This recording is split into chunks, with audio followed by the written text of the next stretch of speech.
Sasa nataka nizungumze kuhusiana na vikao vya uharibifu. Haleluya. Nataka nizungumzie kuhusiana na vikao vya uharibifu. Vikao vya uharibifu. Vikao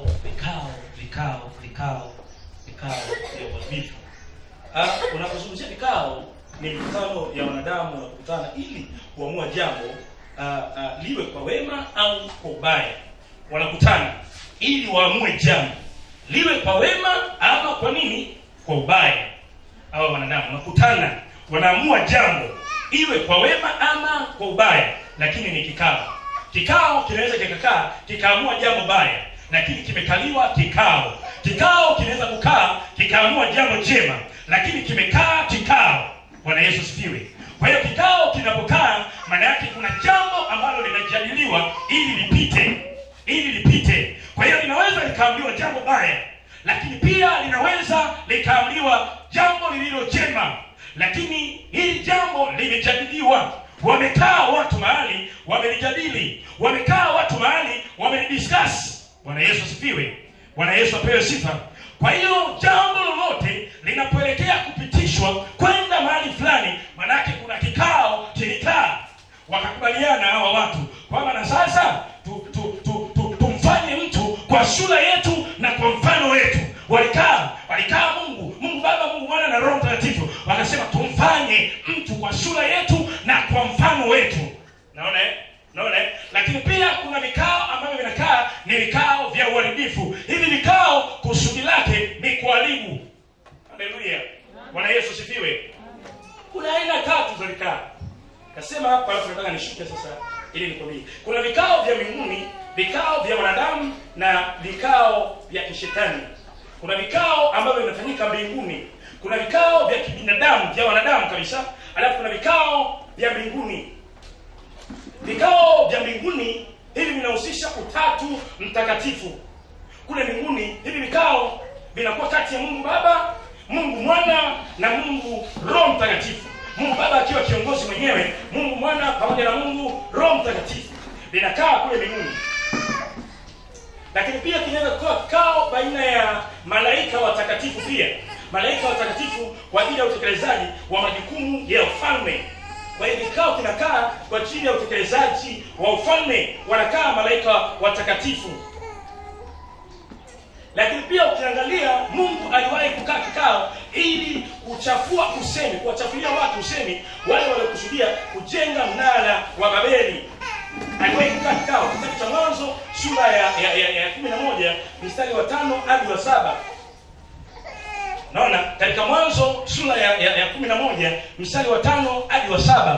Unaona Mungu anakaa kikao kwa ajili ya kujadili, kuwachafulia usemi wale ambao walikuwa wamekusudia kujenga mnara. Bwana akashuka ili auone mji wa mnara waliokuwa wakiujenga wanadamu. Bwana akasema, tazama, watu hawa ni taifa moja na lugha yao ni moja, na haya ndio wanayoanza kuyafanya, wala sasa hawatazuiliwa neno wanalokusudia kulifanya. Haya, na tushuke huko tuwachafulie usemi wao ili wasisikilizane maneno wao kwa wao. Nasema na tushuke huko ili tuwachafulie usemi wasisikilizane nani wao kwa wao. Bwana Yesu asifiwe. Kwa hiyo hao watu walikubaliana kwamba tujenge mnara tufike kule kwa Mungu. Mungu aliposhuka anaangalia, akaona wako serious, akakaa kikao, akawaambia Mungu Baba, Mungu Mwana na Roho Mtakatifu, akasema na tushuke tukawachafulie usemi wao katika ule mnara ambao wanaujenga. Tushuke tukawachafulie usemi. Kuna mnara wa ugonjwa unajengwa kwa ajili ya afya yako. Kuna mnara wa kukataa ndoa yako. Kuna mnara wa kukataa mafanikio yako. Bwana leo anashuka, anachafua usemi wa wale waujengao. Anashuka, anachafua usemi wa wale waliosimama ili kujenga huo ugonjwa wa afya yako kwa ajili ya Yesu Kristo hai. Bwana Yesu asifiwe. Anaangalia toka mbinguni, anaona kuna watu wanajenga mnara wa ubaya kwa ajili ya maisha yako. Alipoona akasema na tushuke tukawachafulie usemi. Kuanzia leo waliokukalia kikao hawataelewana. Waliongea lugha moja mwanzo, lakini kuanzia saa hii hawataelewana kwa jina la Yesu. Bwana Yesu asifiwe. Bwana Yesu apewe sifa. Kumbe Mungu waga anapata muda wa kuchungulia, anaangalia mambo namna ambavyo yanaenda. Alipochungulia akaona kuna mnara wa mafarakano katika familia yako umejengwa. Akaona kuna mnara wa kufukuzwa katika kazi yako. Akamwambia Mungu Mwana na Roho Mtakatifu, na tushuke tukachafua usemi katika ofisi ya yule mama, yule bosi na wale watendaji kazi wake hawataelewana juu ya kumfukuza kazi. Na tushuke tukachafua usemi kwa jina la Yesu. Na leo tunaenda kuchafua usemi kwa kila mtu ambaye amekukalia kikao kwa ajili ya uovu wa aina yoyote. Watakaa kikao, wataongea lugha lakini hawataelewana. Watakaa kikao, mwingine ataongea Kiruguru, mwingine ataongea Kinyamwezi, mwingine ataongea Kigogo. Kikao kitasambaratika na wewe utaendelea na safari yako. Bwana Yesu asifiwe. Bwana Yesu apewe sifa. Leo tuna kazi na wale ambao wamekukalia vikao. Leo tuna kazi na wale ambao wamekaa kujadili ubaya kwa ajili yako. Kuanzia leo hawataelewana kwa jina la Yesu Kristo hai. Hawataelewana. Wamekaa kukujadili. Wamekaa kusema kwamba hautafanikiwa. Wamekaa kusema kwamba hautopiga hatua. Leo kwa jina la Yesu Kristo hai. Leo utapiga hatua. Leo utasonga mbele. Leo utavuka pale ambapo ulishindwa kuvuka. Leo utapita pale ambapo ulishindwa kupita kwa miaka mingi kwa jina la Yesu. Bwana Yesu asifiwe. Bwana Yesu apewe sifa. Kwa hiyo Mungu aliwahi kukaa kikao, akamwambia na tushuke tukawachafulie usemi wao. Lakini pia kuna wakati ambao Ahabu aliwatenda udhalimu wana wa Israeli. Mungu akapanga kumwangusha Ahabu. Aliwatenda wana wa Israeli udhalimu. Mungu akapanga kumwangusha. Alipanga kumwangusha, kabla ya anguko lake kwanza kilifanyika kikao kule mbinguni. Baada ya kikao akatokea pepo. Yaani kule mbinguni Mungu amekaa kikao na malaika anaongea nao, akatokea pepo. Alipotokea yule pepo akasema ataenda na kuingia vinywani mwa manabii na kuwa uongo. Hao manabii wataanza kuongea uongo kwa mfalme Ahabu. Ukisoma kitabu cha Wafalme wa kwanza 22 mstari wa 19 hadi wa 22. Wafalme wa kwanza 22 mstari wa 19 hadi wa 22. Kule mbinguni Mungu akakaa kikao kwa sababu Ahabu alikuwa na mambo yake. Wakati Mungu amekaa kikao anamjadili Ahabu, akatokea pepo akatokea. Ukisoma ile kitabu utaikuta hiyo. Akatokea pepo. Ahabu alikuwa anaenda kupigana vita na taifa lingine. Akawa anataka sasa kusikia manabii wanasemaje kuhusiana na kule kwenda kupigana kwake vita. Wafalme zamani kabla hawajapigana vita walikuwa wanawatafuta manabii ili waseme kule wanakoenda kutakuwa na ushindi au kutakuwa na kushindwa. Kwa hiyo Ahabu akawaita manabii. Wakati Mungu anataka kutengeneza anguko la Ahabu, akatokea pepo kwenye kile kikao. Yule pepo akasema mimi naweza kuifanya hiyo kazi. Hiyo kazi ni rahisi. Yule pepo akaondoka, akapewa ruhusa, go ahead. Akapewa ruhusa, akaja, akaingia kwenye vinywa vya manabii, akakamata vinywa vyao. Alipokamata, wakati Ahabu anataka kuambiwa kuhusiana na vita ambalo anaendea, na Ahabu wakati anaambiwa kuhusiana na vita ambalo anaendea, akaambiwa kwamba atashinda. Wale manabii wote wakamwambia kwamba atashinda ile vita. Lakini Ahabu nakumbuka alikuwa ameomba nguvu kwa mfalme mmoja wa taifa karibu anaitwa Yehoshafati. Yehoshafati akamwambia hakuna nabii mwingine ambaye anaweza akasema neno. Akasema Bwana yuko Mikaya yupo. Yeye ni nabii wa Bwana. Lakini yeye hajawahi kunitabiria jema hata siku moja. Yeye ukipita hapa lazima atasema tu mimi naenda kufa kule. Hajawahi kusema neno jema. Unaona? Yehoshafati akamwambia mwite tu aje ili aseme naye tumsikie.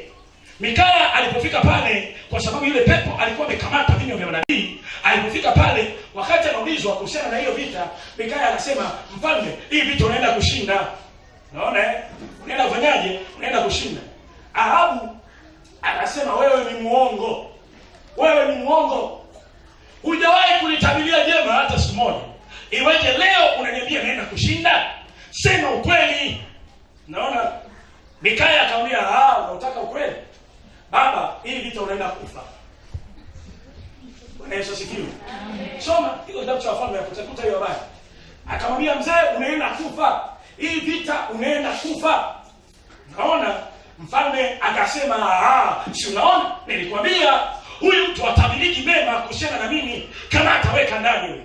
Naona mfalme ametafuta kujua kweli, anaambiwa kweli, anakamata, anaweka. Bwana Yesu asifiwe. Amen. Alipowekwa ndani, mfalme akaenda vitani. Alipoenda vitani akajibadilisha, akavaa mavazi ambayo sio ya kifalme. Akaingia kule kwa sababu lile jeshi lingine lilishanuia kwamba wao watadili na kumtafuta mfalme tu, hawatamtafuta mtu mwingine. Alafu akaingia vitani akiwa amevaa vazi lingine na ile vazi la kifalme akawa amebadilisha Yehoshafati. Walipoingia vitani, wale lile jeshi la pili wakawa wanamtafuta mfalme. Walipoenda kumtazama yule aliyevaa mavazi ya kifalme, wakagundua kwamba sio yeye mfalme. Kwa hiyo mfalme kajichanganya katikati yao. Yuko katikati yao hao watu, amevaa vazi ambalo sio la kifalme. Kwa hiyo akatokea jamaa mmoja katika ile jeshi, akasema subirini, huyu mfalme atapatikana tu. Akasema mimi nitabashiri pale ambapo mfalme yupo, huu mshale na utuma ukamlenge. Akarusha ule mshale. Aliporusha ule mshale, mfalme amevaa mavazi ya chuma yamemfunika mwili mzima ili asiwalo. Ule mshale ulipoenda juu ukatua kwenye mahali ya maungo ya lile vazi, ukatua pale pale ndipo ulipochoma. Kwa hiyo mshale ukaanza kumtafuta mfalme yuko wapi, ukampata mfalme alipo, alafu ukachoma kwenye maungo ya lile vazi ambalo amelivaa mfalme Ahabu. Ulipochoma, damu ikaanza kumwagika, wakambeba mfalme akafa. Bwana Yesu asifiwe. Bwana Yesu apewe sifa. Yuko adui anadili na maisha yako. Yuko adui anautafuta uhai wako. Amejichanganya kati ya marafiki ambao uko nao, amejichanganya kati ya familia ambayo uko nao, amejichanganya na wafanyakazi ambao unafanya nao kazi. Leo tunabashiri, tunaurusha mshale juu popote alipo, ukatua utosini kwake kwa jina la Yesu Kristo. Tunaurusha mshale juu. Huu ni mshale mtumwa na Bwana popote alipo, ikiwa ni bosi, ikiwa ni bibi, ikiwa ni mama, ikiwa ni nani, popote alipo, huu mshale uendee kwa jina la Yesu Kristo. Haleluya. Haleluya. Uko mshale uko hewani leo. Uko mshale uko hewani leo. Yule amezuia mahali usipite, yule amezuia kitu usipate, utamfuata alipo. Akiwa chini ya uvungu utamfuata, akiwa kitandani utamfuata, akiwa chooni utamfuata, popote alipo kwa jina la Yesu Kristo. Huyo ndio Mungu wetu. Mungu wetu hasaidiwi kazi, waga anafanyaga mwenyewe. Akiamua kufanya waga anatusurprise, akiamua kufanya waga anatushangaza. Hata juzi nikakaa nikamwambia Mungu, mbona unapenda surprise za ajabu, hata kutaarifiana, panga appointment basi. Haleluya. Haleluya. Yeye anasemaga yeye achelewi wala hawai. Kwa hiyo utajua mwenyewe waga anafanya nini. Ila yeye achelewi wala afanyaje? Hawai. Kwa hiyo unaposema amechelewa, yeye anasema sijachelewa. Wewe unaposema amewahi, yeye anakuambia sijawahi. Bwana Yesu asifiwe. Bwana Yesu apewe sifa. Haleluya. Kuna mtu unamwona anainuliwa. Kuna mtu, kuna jambo linafanyika leo katika ulimwengu wa roho. Tumetupa mshale hewani. Utamtafuta yule amekufunga. Huo mshale utamtafuta yule ambaye amekamata maisha yako. Huko aliko, hata kama yuko shambani utamshukia, hata kama yuko popote pale, lazima umkute kwa jina la Yesu. Leo tunatupa mshale kwa jina la Yesu Kristo. Ahabu akafa kwa jeuri yake. Hataki kuambiwa kweli.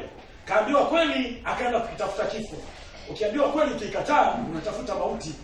Ukiambiwa kweli ukikataa unachotafuta unatafuta mauti kwa jina la Yesu. Bwana Yesu asifiwe.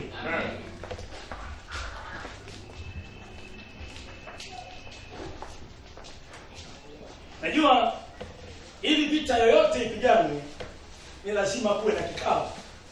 Nilimwambia Ahabu akakaa kikao, akawaita manabii waseme kuhusiana na kule anakoenda nini kitatokea, akaongea nao. Kwa hiyo ni lazima kuwe na kikao ili uovu utokee ama vita ipigane. Kwa hiyo kabla ya vita lazima kulikuwa na kikao kwa ajili ya vita hiyo. Kabla ya vita yoyote lazima kikao iwe kikao. wanaitwa makomando, wanaitwa wale watu ambao wanajua strategies za kupigana vita, ili watoe mtazamo wao kuhusiana na vita ambao tunaenda kupigana. Haleluya, haleluya. Kwa hiyo jambo lolote maishani mwako, baada ya kutokea, kuna mahali kikao kilifanyika, kuna mahali kikao kilikaliwa, kuna mahali kuna jambo lilifanyika ili wewe ukutwe na huo ubaya. Bwana Yesu sifiwe. Bwana Yesu apewe sifa. Naona katika kitabu cha Ufunuo wa Yohana sura ya 12 mstari ule wa 7. Mstari wa 7. Ufunuo wa Yohana 12 mstari wa 7. Neno Mungu anasema hivi, kulikuwa na vita mbinguni. Mikaeli na malaika zake wakapigana na yule joka. Yule joka naye akapigana nao pamoja na malaika zake. Naona hii vita, maana vita yote ili ifanyike lazima kikao kae. Kisha kaa, maana yake wanapitisha kwamba sasa twende tukapigane. Sasa twende tukapambane. Bwana Yesu asifiwe. Haleluya. Haleluya. Haleluya. Sasa kuna vikao vya kibinadamu. Vikao vya kibinadamu. Hivi naomba vikao vya mbinguni. Kuna vikao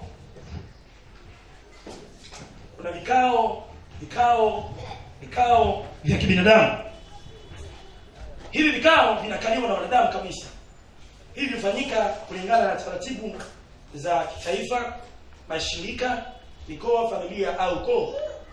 Hivi hufanyika kwa ajili ya ustawi wao. Vikao hivi huwa vinapanga nani afanikiwe au asifanikiwe. Na hivi vikao utakuta vinakaliwa hata ofisini, kwamba ni nani apewe promotion na nani asipewe, au nani ashushwe na nani asishushwe, nani apandishiwe mshahara na nani asipandishiwe. Kwa hiyo wanakaa maofisini, wanajadili kuhusiana na hapo ulipo. Unaona, iko cheo ambacho Mungu amekupa, maana yake wakajadili kwamba wewe kwa ufanyakazi wako unastahili kuwa na iko cheo. Bwana Yesu asifiwe. Bwana Yesu apewe sifa.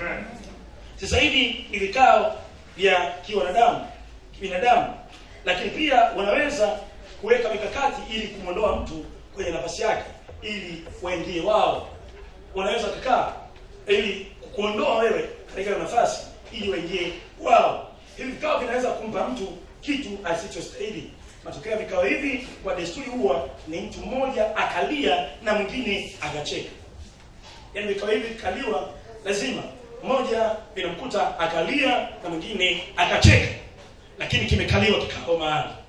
Bwana Yesu sifiwe. Bwana Yesu apewe sifa. Kimekaliwa kikao mahali wamekaa kikao, wakajadili kuhusiana na hatima yako, wakajadili kuhusiana na hatua yako ambayo inabidi uipige. Bwana Yesu sifiwe. Lakini pia kuna vikao vya kishetani. Hivi vikao vya kishetani, maana yake anakaa shetani pamoja na malaika zake, na mawakala wake, wanajadili uovu ili umpate mtu. Wanajadili uovu. Kuna jambo wanalipitisha katika ulimwengu wa roho ili limpate mtu. Ili huyu mtu aharibikiwe. Hivi ni vikao vilivyovuviwa na nguvu za kishetani. Nguvu ya kishetani inavuviwa hapo. Vinaweza vikao vya wanadamu, lakini vina nguvu ya shetani nyuma yake. Vinakuwa na nguvu ya shetani nyuma yake. Bwana Yesu asifiwe. Kwa hiyo nataka tuangalie agenda ya vikao hivi. Siku zote huwa ni uharibifu. Kwa maana tunasema vikao hivi vinaitwa ni vikao vya uharibifu. Agenda zake huwa ni uharibifu. Sasa nataka tuangalie, nimalizie kwa kuangalia mfano mmoja tu. Nitamzungumzia Danieli alikaliwa kikao kwa ajili ya kumwangamiza, kwa ajili ya kumtoa uhai wake. Bwana Yesu sifiwe. Kikao cha uharibifu kilikuwa dhidi ya Daniel. Kiangalia, alikuwa kikao cha uharibifu kwa sababu ya sifa zake. Daniel alikuwa amepata sifa kwa mfalme kwa sababu ya roho aliyekaa ndani yake. Roho aliyekuwa ndani yake Daniel alikuwa amempa kibali mbele ya mfalme. Daniel alikuwa na hekima ya Mungu ndani yake. Hekima ya Mungu ilikuwemo ndani yake. Bwana Yesu asifiwe sana. Sasa ukiangalia kitabu cha Daniel sura ya 6 kuanzia mstari wa 1 hadi wa 3, ukisoma hapo utakuta ilimpendeza Dario kuweka juu ya ufalme maliwali 120 wawe juu ya ufalme wote, na juu yao akaweka wakubwa 3, na Daniel alikuwa mmoja wao, ili maliwali hawa watoe hesabu kwao, mfalme asipate hasara. Basi Daniel huyo alipata sifa kuliko wakubwa na maliwali, kwa kuwa roho bora ilikuwa ndani yake, na mfalme akaazimu kumweka juu ya ufalme wote. Bwana Yesu asifiwe. Daniel akapata sifa kuliko wale wakuu wenzake wote. Alipopata sifa, mfalme akaazimu kumweka juu ya ufalme wote. Sasa hapa ndipo shida ilipoanzia. Alipoazimia mfalme kumweka juu ya ufalme, hapa ndipo shida ilipoanzia. Hapa ndipo tabu ilipoanzia. Kwa hiyo hapa wale maliwali wakaamua kuweka kikao. Wale mawaziri wakaamua kuweka kikao ili kumjadili Daniel, ili kumdiskasi Daniel. Walipokaa kikao, kikawaida kikao cha mawaziri ilimpasa Daniel naye awepo. Bwana Yesu asifiwe. Kwa hiyo walipokaa wakajadili mambo yao. Kwa sababu gani? Walimtafuta Daniel katika pande zote, hawakumpata. Kila eneo ambalo walitamani kumkamata Daniel, hawakumkamata. Wakakaa wakasema, sasa huyu hakuna namna ambayo tunaweza tukampata. Namna pekee ya kumpata ni kumgusa Mungu wake. Tuunde sheria ambayo itamgusa Mungu wake, hapo tutampata kwa urahisi. Kwa hiyo walichokifanya, wakapitisha sheria kwamba ndani ya muda wa siku 30 hakuna mtu ambaye anaruhusiwa kuabudu Mungu wote, isipokuwa ni kumsujudia na kumwabudu mfalme. Unaona? Wakasema waabudu mfalme. Dario akapelekewa huo mswada. Alipopelekea akatazama namna ambavyo hao mawaziri wamekaa na kupitisha lile jambo ambalo walikuwa wao wanalitamani. Dario alipoliangalia katika orodha ya mawaziri ambao wamekaa, Daniel naye aliandikwa. Akitazama na aliona jina la Daniel. Kwa maana hiyo hii kitu wamekaa mawaziri wamediscuss, kwa hiyo ipite. Dario akaona lile jambo kuwa ni jema. Alipoliona kuwa ni jema, akalipitisha pasipo kujua kwamba kile kitu kilitengenezwa kwa ajili ya kumpata mtu mmoja. Bwana Yesu asifiwe. Bwana Yesu apewe sifa. Mfalme akapitisha. Daniel anazipata habari kwamba kuna sheria mpya kama hiyo. Daniel akajua, akafahamu ya kwamba hii si kwa ajili ya wengine, hii ni kwa ajili yangu. Na kama ni kwa ajili yangu, mimi inabidi niongeze nguvu ya maombi kuliko yale ambayo niliwahi kuomba. Bwana Yesu asifiwe. Bwana Yesu apewe sifa. Kitu ambacho kinatakiwa si mimi kwenda kumplease mfalme. Kitu ambacho kinatakiwa ni mimi kuongea na yule ambaye nipa hii nafasi niweko mahali hapa. Maana sikuwepo kwa kuchaguliwa, nilikuwepo hapa kwa sababu ya roho bora ya Mungu iliyoko ndani yangu. Haleluya. Daniel alitambua nafasi yake. Alijua kabisa huyu Dario ananipandisha mimi vyeo, lakini anipandishe yeye. Ananipandisha kwa sababu Mungu tayari yuko ndani yangu. Haleluya. Unajua kuna tofauti kati ya mtu ambaye ameokoka anamjua Mungu na mtu ambaye hajaokoka. Mtu aliyeokoka cheo apewi na bosi, cheo anapewa na Mungu. Amen. Wafanyakazi mnanisikia? Amen. Bwana Yesu asifiwe. Mtu aliyeokoka cheo apewi na bosi, anapewa na Mungu. Maana Mungu ndiye bosi wake. Kwa hiyo anaporipoti, anaripoti kwa Mungu. Kwa hiyo hata bosi wako katika ulimwengu wa mwili akikusumbua, unaenda kwa bosi mkubwa. Unamwambia, sikiliza bosi, wewe ndio uliniruhusu mimi niweko mahali hapa Kama uliniruhusu niweko mahali hapa, inakuwaje hao wanadamu wananisumbua na wewe umekaa kimya? Naomba udili na wewe bosi ili mimi mambo yangu yakae sawa. Utaona na mimi naye, utaona nafanya naye. Bwana Yesu asifiwe sana. Sisi tumeajiliwa toka tulipokuja duniani, Mungu alishatuajiri. Kwa hiyo tunapoingia katika ajira zingine, tunatekeleza kile ambacho Mungu ametupa tukifanya. Haleluya. Danieli aliposikia habari za ile sheria, akarudi nyumbani kwake. Aliporudi nyumbani kwake, akafungua madirisha na milango. Alikuwa anaombaga jioni tu akitoka ofisini. Sasa hivi akaongeza. Akaanza kupiga sala asubuhi, akaanza kupiga sala mchana, akaanza kupiga sala na jioni. Bwana Yesu asifiwe. Anasema hii sio haitoshi. Hapa kinachotakiwa sio mimi kulia. Kinachotakiwa ni mimi kuongeza masaa ya kumtafuta Bwana. Bwana Yesu asifiwe sana. Sikia ndugu zangu, niwaambie. Najua kuna wakati ambao unaweza ukapita katika hali fulani. Hata hamu ya kuomba waga haiji, si kweli? Hamu ya kuomba haiji. Ndio kisikati hapa mimi niko zangu nyumbani. Nimekaa mahali, akanipigia simu kakangu mmoja. Akaniambia ni mtoto wa baba mdogo. Akaniambia Naka, kwa hiyo wewe unapitia omba muombe Mungu. Nikamwambia usikiliza wewe. Hivi mimi niomba. Yaani hapa ninachokiomba, naomba nini? Akaniambia Naka omba. Nikamwambia sikia. Hapo jana yake aliniambia Naka, kwa sasa hivi ulipo huwezi kuomba. Sasa hivi inabidi uzungumze tu na Mungu. Yaani wewe nenda kwa Mungu, mwambie Baba, ndio maana mimi napenda. Kwani siseme. Akaniambia nenda kwa Mungu, mwambie tu Baba, hivi unioni ninavyoteseka? Unajua Wakristo wengi tumeroga. Tunafikiri kwamba ukitaka kuomba sasa ni lazima upige hadi jasho litoke. Ukiingia kwa Baba ninapiga hizo nguvu za giza. Hayo tunapombaje? Yaani wewe maombi yako kila siku ni ya kupiga tu. Ya kila siku ya Mungu. Haleluya. Hata unachokipiga kwanza moja, kitu ambacho kinakupiga ukijua. Unaona? Kitu kinachokupiga ukijua. Kitu ambacho kinakuataki ukifahamu.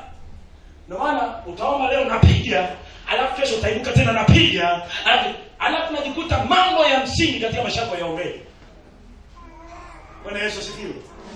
Mambo ya msingi katika maisha yako uyaombee. Kwa sababu sawa, sisi tushaambiwa vita yetu. Lakini tukiwa vitani kuna muda ambao tunamsikiliza amiri jeshi. Anasema tuingie kushoto ama kulia ama mbele tuende ama turudi nyuma. Sasa wewe unajua kabisa amiri jeshi yuko vitani na wewe huko unafuata nyuma usikilize. Aliposema tu ile starting point ya kwanza alisema mbele kwa mbele na wewe huko ta. Anasema simama, wewe unasema ta. Utauliwa. Bwana Yesu asifiwe sana. Waga anaongea, anasema hapo mwanangu kwanza tulia. Hapo atupiganaji kwa namna ambayo unapigana. Hapo huwezi kupita, acha nikubebe. Haleluya. Amen. Kuna mahali tukifikaga hatuwezi kupita wenyewe, lazima Mungu atege mgongo wake tukande, alafu yeye atembee, sisi tukiwa juu ya mgongo. Bwana Yesu asifiwe. Bwana Yesu apewe sifa. Sasa sisi kila mahali tunakanyaga, kwenye tope, kwenye miba, kwenye moto tunakanyaga. Kabisa. Kila tukikutana, unajua katika sehemu ya watu wenye vilio vingi na mateso mengi na majuto mengi, kanisani. Mimi nakwambia, kanisani hamna vidonda vya miguuni, vya kichwani, vya mikononi wala vya mgongoni kama hospitali. Lakini kanisani ni hospitali kubwa sana kuliko sehemu nyingine. Bwana Yesu asifiwe sana. Hakuna jeraha kali kama jeraha la moyo. Kwa sababu linamuua mtu pasipo kuonekana ugonjwa. Unajua mtu kazima ghafla pa. Bwana Yesu asifiwe. Bwana Yesu atusaidie. Haleluya. Kwa hiyo Daniel alipopata ile habari ya kwamba sasa Bwana hii sheria imepita, Daniel akaongeza muda wa kuomba. Na akawa aombe akifunga milango na madirisha. Alikuwa akiomba milango iko wazi, akiomba madirisha yako wazi, ili wale mawaziri na maliwali wapitapo wamuone kwamba anakifanya kile ambacho ameambiwa asifanye. Lakini si kwa ajili ya kupingana na uongozi, kwa ajili ya Mungu. Unajua kuna muda mwingine tunasimamia ambavyo tunavisimamia si kwa sababu tuna ukaidi uongozi, hapana, ila ni kwa sababu yeye aliyetutuma. Muda mwingine si kwamba tuko against na wale ambao tutakulia, hapana, ila ni kwa sababu ya aliyetutuma. Haleluya. Bwana Yesu asifiwe. Sasa kikao kilipokaliwa ikapitishwa, anatafutwa Daniel anatafutwa, kwa hiyo tumguse katika issue za Mungu wake. Daniel akaongeza akaongeza masaa na muda wa kumuomba Mungu. Wewe ukisikia mswada umepita ambao unahusu maisha yako, ungefanya nini? Ungefanya nini? Ungefanya nini? Imagine umepita, yaani ndani ya familia wamekaa kikao. Walipokaa kikao wakasema tunakusudia kumtenga. Alafu mwingine akapenyeza habari na ukapata hizi habari ni za uongo kabisa, kwamba huyu tumekusudia kumtenga. Utafanya nini? Utaanza kuwa please, msinitenge. Utaanza kuwa please, kwamba huyu mswada mbona unanigusa? Hapana. Sisi wote tunaenda kwa Baba. Tunamwambia Jehova, liko jambo ambalo liko sawa. Liko jambo ambalo linataka liguse maisha yangu. Liko jambo ambalo linataka liguse imani yangu. Shetani anavyopigana na wewe, hataki kuathiri wewe, anataka kuathiri imani yako. Imani ambayo uko nayo kwa Mungu. Akisha kutoka katika mstari kusha imani yako. Kuna kikao kimekaliwa. Bwana Yesu asifiwe. Basi Danieli kwa kukiuka kwake akakamatwa. Alipokamatwa akatupwa kwenye tundu la simba ambao wana njaa kali. Sikia, alipotupwa kwenye tundu la simba, wale simba hawakumla. Walikuwa na njaa lakini hawakumla. Akakaa nao wale simba, akipapasa manyoya yao ndani ya lile tundu la simba. Bwana Yesu asifiwe. Nataka nikupe kitu ambacho kiliziba makano ya simba. Danieli anakuambia malaika wa Bwana waliagizwa wakaenda kuziba makano ya simba, si ndio? Lakini alitafuta nguvu kabla ya kuingia ndani ya tundu. Bwana Yesu asifiwe. Ngoja nikwambie, wengi tunapopata taarifa za hatua zetu za maisha, huaga tunatafuta kulia. Hatutafuti nguvu ya kufikia ile hatua, kwamba hata ikitokea na kutokea tuwe na nguvu ya kuvuka salama. Bwana Yesu asifiwe. Danieli wakati anaomba ile asubuhi, mchana, jioni, Mungu alikuwa anampa nguvu. Mungu alikuwa anamvisha vazi la utukufu ili akiingia kwa simba, simba wamuone kama simba mwenzao. Haleluya. Haleluya. Kwa hiyo yale maombi yalimfanya Daniel asurvive ndani ya tundu la simba. Haleluya. Haleluya. Sasa kuna jambo ambalo linafanyika. Daniel wakati yuko ndani ya tundu la simba, kuna jambo lilikuwa linaendelea. Madhara ambayo aliyapata mfalme baada ya Daniel kuingia katika ile tundu la simba.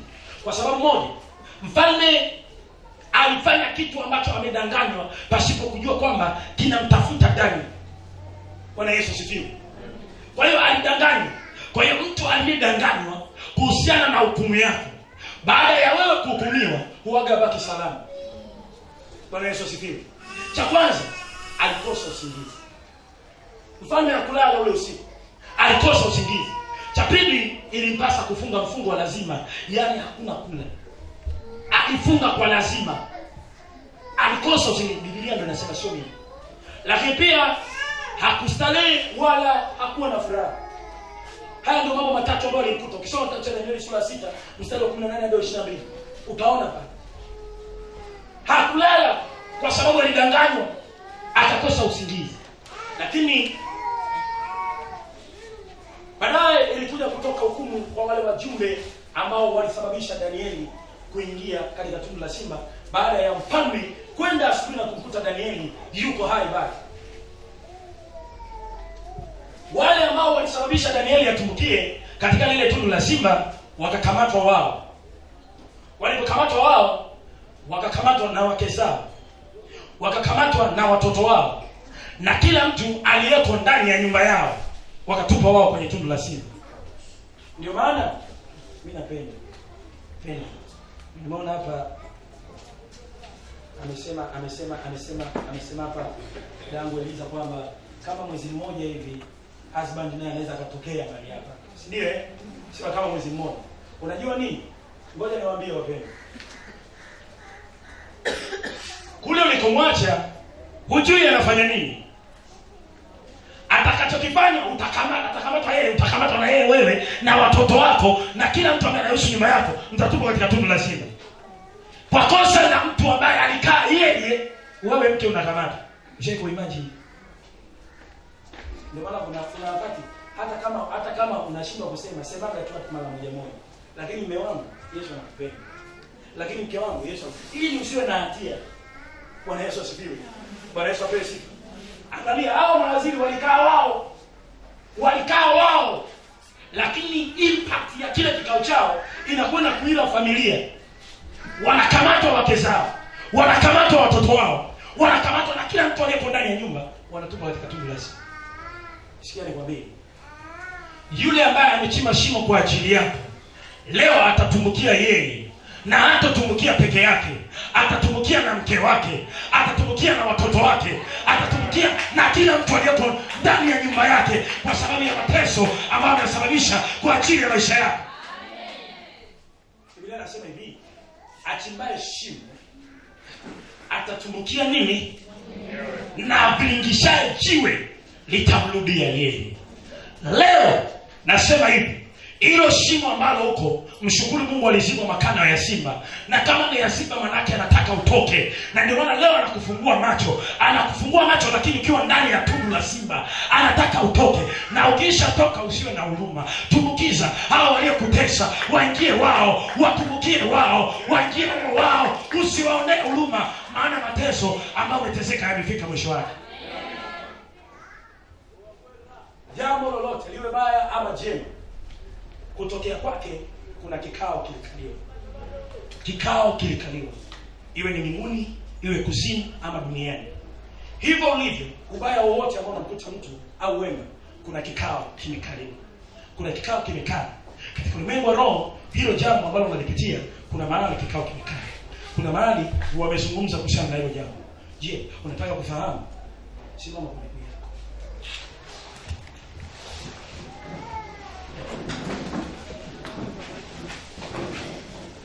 Ubaya wowote ili upate kupita, maana yake ni lazima kikao kikae. Jambo lolote baya ama zuri, ili lipate kupita, kuna mahali walikaa. Usikii ndugu zako ama kaka zako ama dada zako wanakuchukia habari, hawakuchukii bure. Kuna mahali kikao kimekaa, kuna mahali kimekaa, wamediscuss, wamejadili kuhusiana na wewe, wamejadili kwamba usifanikiwe, wamejadili kwamba usifanye kazi, wamejadili kwamba usizae, wamejadili kwamba usifaulu masomo, wamejadili kwamba usipige hatua kimaisha, wamejadili kwamba usifanikiwe. Hiko ni kikao kimekaa, ni kikao cha uharibifu, ni kikao cha uovu, ni kikao cha uharibifu kwa ajili ya maisha yako. Kuna mahali wamekaa. Kwa hiyo unampiga yule ambaye amekaa kwenye kikao, ikiwa ni mjumbe wa kawaida, ikiwa ni agent, ikiwa ni ametumwa, tunampiga huyo. Lakini katika kikao chochote huaga wanaandika zile minutes za kikao. Ziko zile minutes kwamba hili jambo tumekubaliana na tunaliandika kwamba huyu asiolewe maisha yake yote, atapata mchumba lakini asiolewe. Kwa hiyo lile jambo linakuwa limehifadhiwa katika mafaili, katika ulimwengu wa roho, kwamba ishaandikwa, kwa sababu kikao chochote lazima kiwe kina minutes. Kwa hiyo kama kina minutes, maana yake wewe hilo jambo ambalo unapitia liko mahali limehifadhiwa katika ulimwengu wa roho. Na ndio maana unaona sometimes unaiona breakthrough kama unapita vile, alafu baadaye inakuja inarudi, kwa sababu liko file, liko mahali limewekwa, nyaraka yako imewekwa, umefungwa kwa haya maandishi, umefungwa kwa hizo nyaraka, zimewekwa mahali, kwa sababu kuna kikao kimekaa. Kikao chochote lazima kiwe na zile copy za vikao vyao, zinakuwa na nyaraka zao, kwamba tumekubaliana na hili tunaliandika, kwamba huyu hatolewa, kwamba huyu hatofanikiwa, biashara yake atafanya lakini hatopata faida. Limeandikwa katika ulimwengu wa roho, limeandikwa na liko hivyo katika ulimwengu wa roho. Lakini leo kwa jina la Yesu tunadili na kila aliyeandika hiyo nyaraka, tunadili na kila aliyekaa kwenye hicho kikao kwa jina la Yesu Kristo. Bwana akamdhihirishe, Bwana akashughulike naye. Haleluya. Kuna kikao kimekaa, kimejadili utakufa mwezi fulani, mwaka huu hautavuka, mwaka huu hautapita, lazima uhai wako utoke. Kuna kikao kimekaa, kikatuma roho ya mauti dhidi yako, kikatuma roho ya mauti dhidi ya familia yako, kikatuma roho ya mauti dhidi ya kazi yako, kikatuma roho ya mauti kuandame, kila ambacho kakigusa kife. Kuna kikao kimekaa, kikabadili bili. Neno linasema kwamba imebarikiwa mikono yako, kwamba kila jambo ambalo tutalifanya utakaloligusa kwa mikono yako limebarikiwa. Hiki kikao kikabadilisha, kasema kila utakaloligusa kitakuwa kimelaaniwa. Na ndio maana unaona kila unachokigusa kwa mikono yako hakifanikiwi. Kuna kikao kimekaa kikapoteza, kikaficha kibali chako, kikakififisha, kwamba wewe utakuwa na marafiki lakini hawatakuwa msaada kwako, watakukimbia kwa nyakati tofauti. Na ndio maana sasa hivi umebaki peke yako, umeacha peke yako. Hakuna ambaye anatamani kuongea na wewe, hakuna ambaye anatamani kuzungumza na wewe. Umepanga nyumba lakini majirani wote wale nao. Hiko kikao kimekaa kwamba wewe mtu asiwe na kibali. Kuna kikao kimekaa kikachafua usemi wa kinywa chako. Unajishangaa wewe mwenyewe kwa sababu kila unaongea naye, mwingine unaongea naye jambo lililo jema kabisa, lakini yeye analiona baya na anakuchukia. Kuna kikao kimekaa, na ndio maana unaona huyu pepo akasema yeye ataenda kukamata vinywa vya manabii. Akaenda akakamata vinywa, wale manabii wakaanza kuzungumza uongo. Kwa maana hiyo kuna mtu mwingine amebarikiwa kuwa muongo wa hali ya juu. Huyu sio yeye. Kuna mapepo waga yanakamata vinywa. Tumesoma kabisa katika neno la Mungu. Huyu pepo akaja akakamata vinywa vya nabii, wakaanza kusema uongo. Kwa hiyo wako watu wanazungumza uongo lakini sio wao, kwa sababu vinywa vyao vimekamatwa. Amen. Hebu sema kwa jina la Yesu. Ninakushukuru. Mungu wangu. Kwa neema hii ulionipa ya kunifunulia mambo haya. Katika jina la Yesu. Ninakushukuru. Jehova. Ninakushukuru. Mungu wangu. Ninakushukuru kwa neema yako. Asante Bwana. Kwa maana umenifahamisha ya kwamba kuna vikao vya uharibifu vilivyopangwa dhidi ya maisha yangu, dhidi ya afya yangu, dhidi ya ndoa yangu, dhidi ya kazi yangu.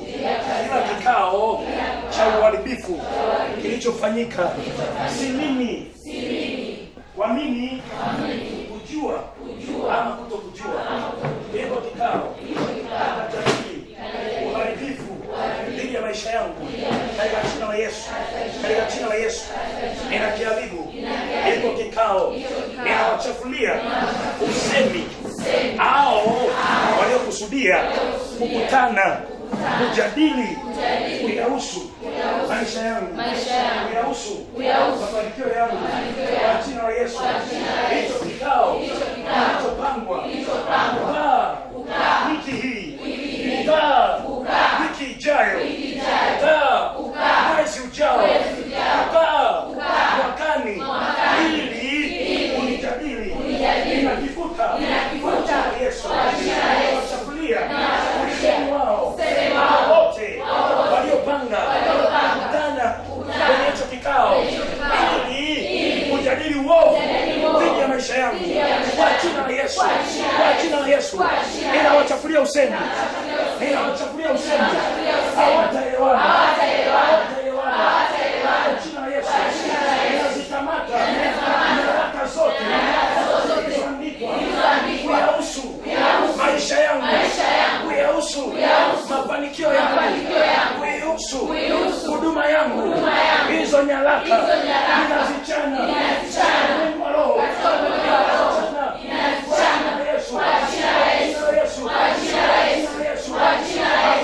Hakuna ambao itabaki kama shitaka dhidi ya maisha yangu. Kwa jina la Yesu Kristo, kwa jina la Yesu Kristo.